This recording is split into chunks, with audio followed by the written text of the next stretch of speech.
오늘은 수넴에 있는 한 여인을 만나게 됩니다.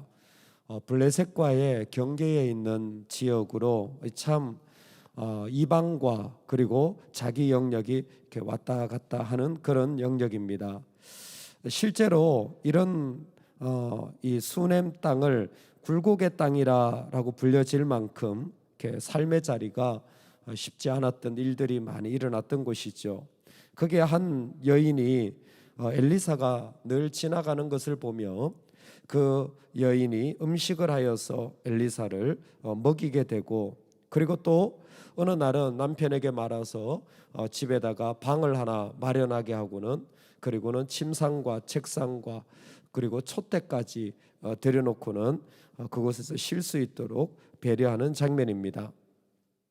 그 일을 인하여서 엘리사는 이 집에 뭔가 보답을 하면 좋겠다라는 마음으로 살펴보다가 아이를 갖지 못한 것을 알고는 그 가정에 아이를 가지는 일들을 허락하는 기적이 일어나게 되어집니다. 간단한 이야기 같지만 사실 이 이야기는 하나님께서 우리 가운데 역사하시는 귀한 신앙의 원리를 설명하여 주는 말씀인 것 같습니다. 먼저는 오늘 우리가 하루하루 매일같이 살아가는 일상이 사실은 너무나 좋은 복의 통로라는 것입니다. 아침에 일하러 나가고 아니면 음식을 하고 아니면 청소를 해야 되고 뭐 등등이 있겠지만, 사실 우리 일상이 반복되어지는 지겨운 자리가 아니라 너무 좋은 복의 통로라는 것입니다.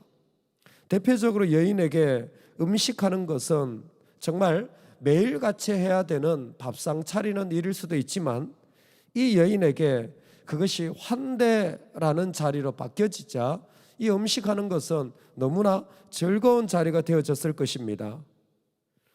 여러분만 드시지 마시고 나누시기를 주의 이름으로 축원합니다. 그럼 똑같이 밥을 해도 그 밥이 기쁨이 될 줄로 믿습니다. 할렐루야. 왜 크게 아멘 안 하세요? 할렐루야. 여러분, 자기만 먹지 마세요. 내 남편만 먹이지 말고 남의 남편도 좀 먹이시기 바랍니다. 진짜입니다. 같은 음식이지만 사실 환대 그 자리가 들어갈 때 그곳은 달라진 것입니다. 왜? 환대는 생명력이 있습니다. 그래서 그 자체로 점점 더 커지는 능력이 있어요.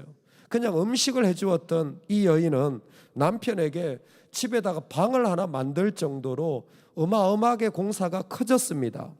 그리고 침상과 침대와 의자와 촛대까지 준비한 것을 보면 완전히 낯선 사람을 자기 집에 들이는 일이나 마찬가지입니다.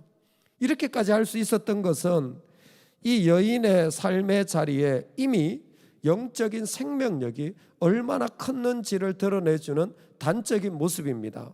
어디에서부터 출발되었습니까? 섬김입니다.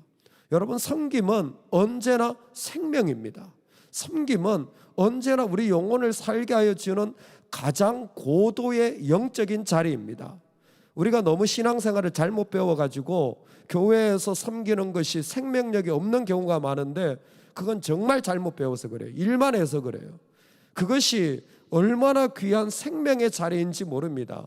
죽을 때까지 섬김의 자리는 놓지 마셔야 합니다. 내가 무엇을 섬길 수 있을까를 늘 살피는 것이 너무 귀한 자리인 거예요. 섬김은 생명을 낳게 됩니다. 그래서 이 이야기의 끝은 엘리사가 그 집에 아들을 낳게 하여 준다라는 이야기로 끝이 난 것입니다. 말 그대로 환대했던 그 자리가 생명의 복으로 그 집에 임한 것입니다.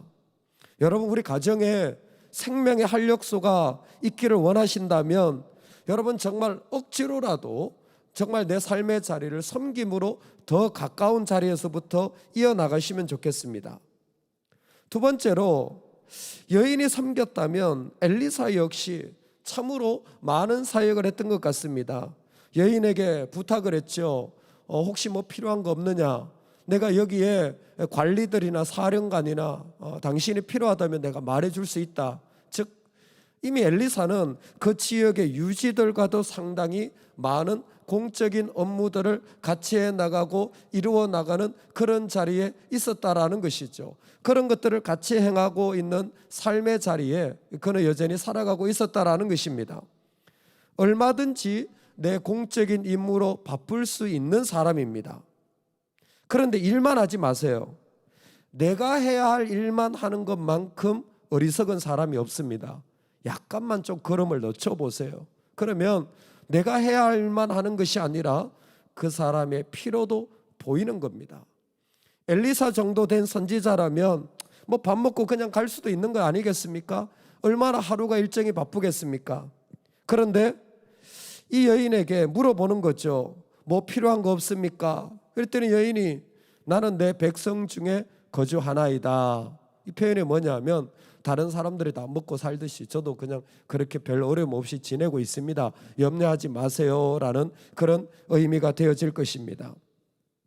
그런데 종 게하시를 보내며 그를 위하여 무엇을 할까? 반드시 모든 사람들에게는 필요한 부분이 있습니다. 모든 사람에게는 필요한 부분이 있어요. 우리는 완벽하지 않기 때문에 모든 사람에게 필요한 부분이 있어요.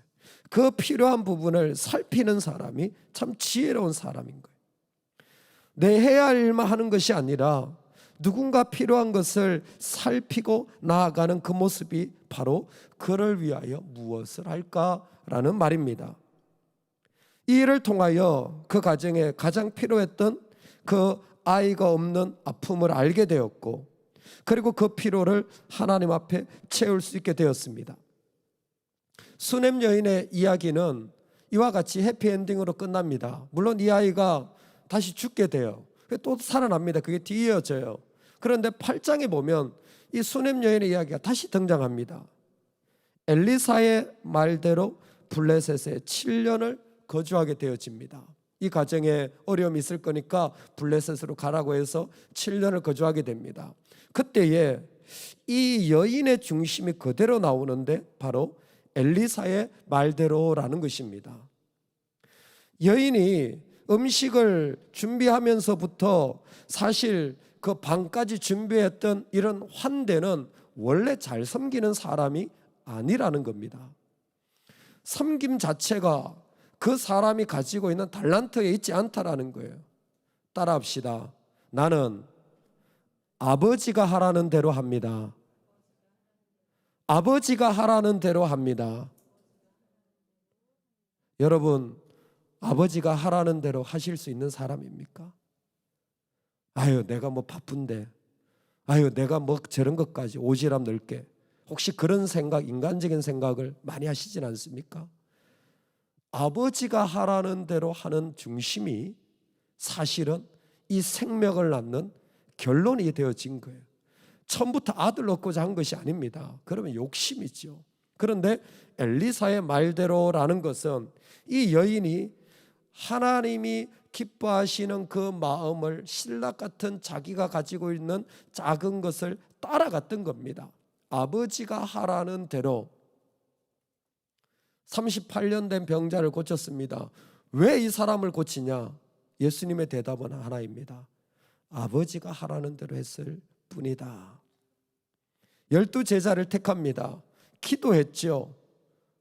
하나님이 원하시는 제자를 택하기를 원하셨습니다. 그런데 십자가에 죽으시기 전날 밤에 제자들에게 얘기해 줍니다. 너희들 중에 나를 팔 사람이 있다.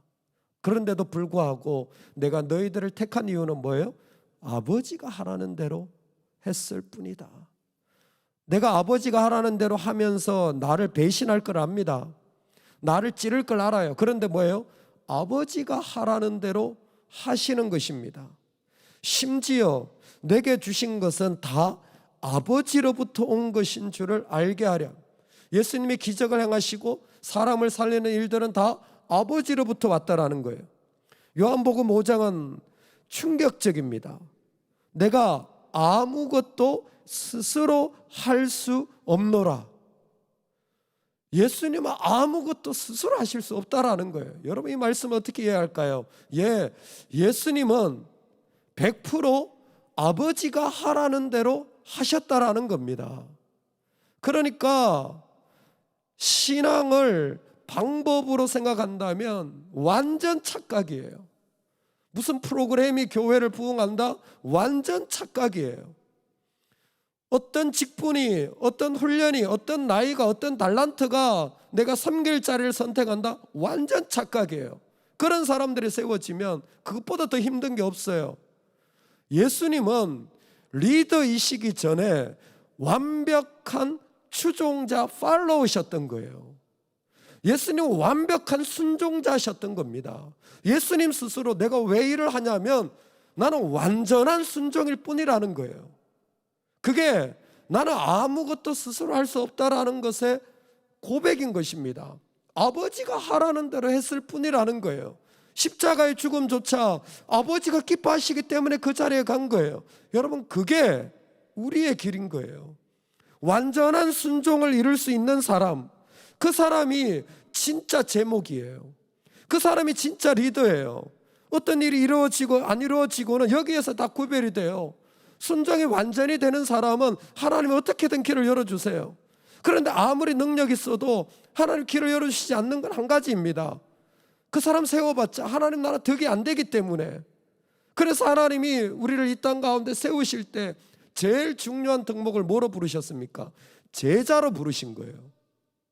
우리를 선생으로 부르지 않았어요. 여러분, 우리가 많이 알잖아요. 주일학생보다 우리가 많이 알지 않겠어요? 안 믿는 사람보다 우리가 많이 알지 않겠어요? 근데 우리 선생으로 부르지 않았어요. 선생은 오직 한 분, 예수님 뿐이에요. 전부 제자들이에요. 어떻게 내가 제자입니까? 이 정도 배웠는데. 아니요. 제자들은요, 완전히 순종하는 자들이에요.